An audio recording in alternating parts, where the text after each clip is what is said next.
One thing I'm very looking forward to doing with the Super Nintendo Classic is hacking it.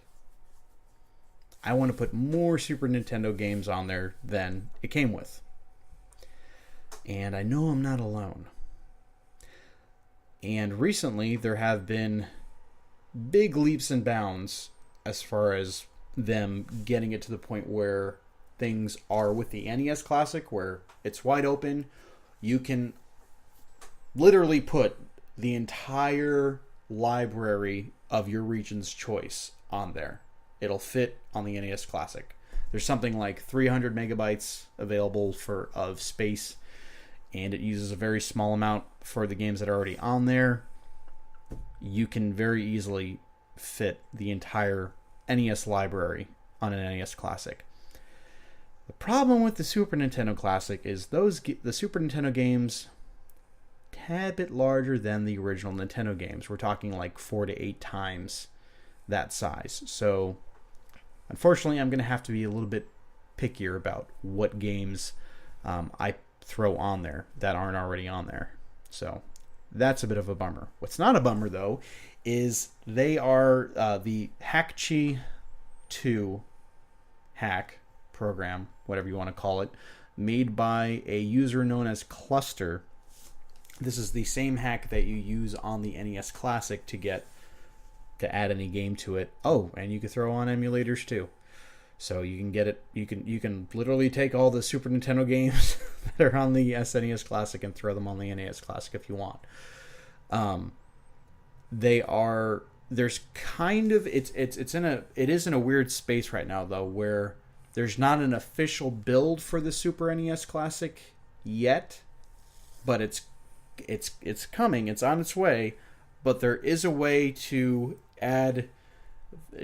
I watched the. I believe that there's a YouTube video out there that walks you through adding like one game at a time, and it's not a simple process in the slightest as it is now with the NES Classic. And it involves using Python, which I think might be a programming tool, so it kind of gets into the weeds. But just the fact that, people have done things like thrown Chrono Trigger on there, name the Super Nintendo game. They've probably they're going through now and testing different Super Nintendo games, because there is this early build of using the existing Hack-Chi 2 to write games to the Super Nintendo Classic.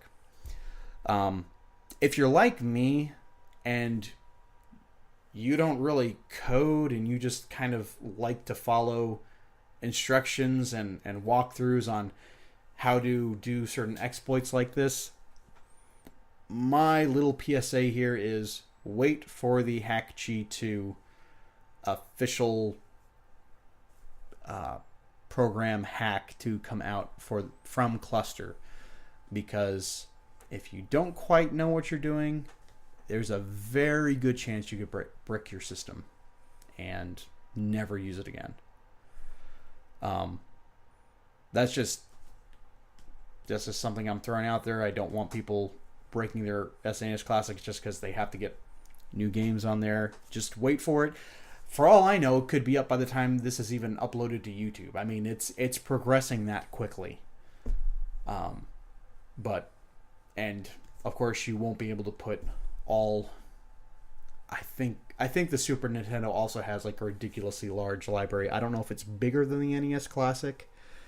I'm sure it could be Googled and found out real quick, but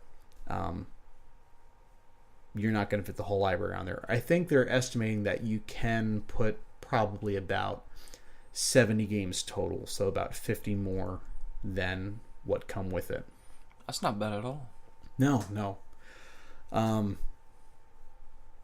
Yeah, it's not something that I think people should like. I won't mention his name, but the guy who uploaded the video to YouTube to like show how you go about doing this, like I wouldn't show people at this point. Like just wait for it. It's going to be 1 week, 2 weeks tops, but it is on the way.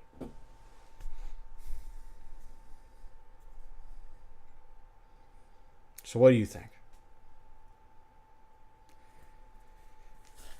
If you get a Super Nintendo Classic, do you want to add more games to it? I don't know. I think I'd probably have to look up games for it. So honestly, the library that's already on it is probably Good. my extent. There's probably a few games that aren't on there that I know of, but can't think of them right now. Because you do know someone who could add more games on there if you so chose. Yeah. But first, I gotta have one Yes. before I can do anything But with it. don't worry, more are coming. The a good place to start, actually, if you're kind of new to the Super Nintendo library and you want to see what else is out there, there's several top 100 Super Nintendo games lists out there that you can go and see. Pretty much the 20 games that come with it, with the exception of Star Fox 2, of course, it's not going to be on any list because it was just released. It's a completely new game as far as anyone else is concerned. The incomplete ROM was available before, but you're not going to find that on the top 100 list. So the other 20 games pretty much are going to be on the top 100, on any top 100 list that you find. It's the ones like ActRaiser, Chrono Trigger, Illusion of Gaia is a really fun action RPG that I've been wanting a really good reason to play. You've got the other two Donkey Kong countries if you want to play those. You've got... Was the original Golden Sun on the Super Nintendo? Nope, Game Boy Advance. Game Boy Advance, okay. Yeah. Oh my goodness, yeah. RPGs. The Super Nintendo was like the king of RPGs until the PS1 came. And we're talking JRPGs. There weren't very many Western RPGs at the time. But all of the Breath of Fire games are pretty good.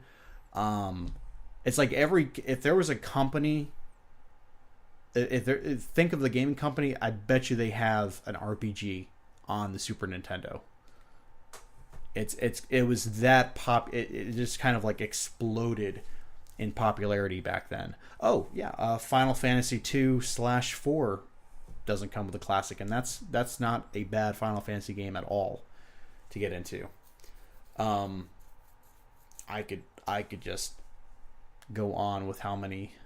Of course, I'm going to put first game I'm going to put on there is Turtles in Time. You have to.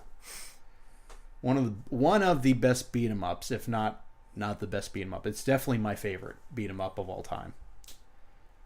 You gotta have that on there. I don't care who has the license. I don't care whose knees have to be broken. It's gonna get on there. And it's just suddenly turned very violent, and I'm no longer comfortable with this level. Got very violent, and I'm okay with it.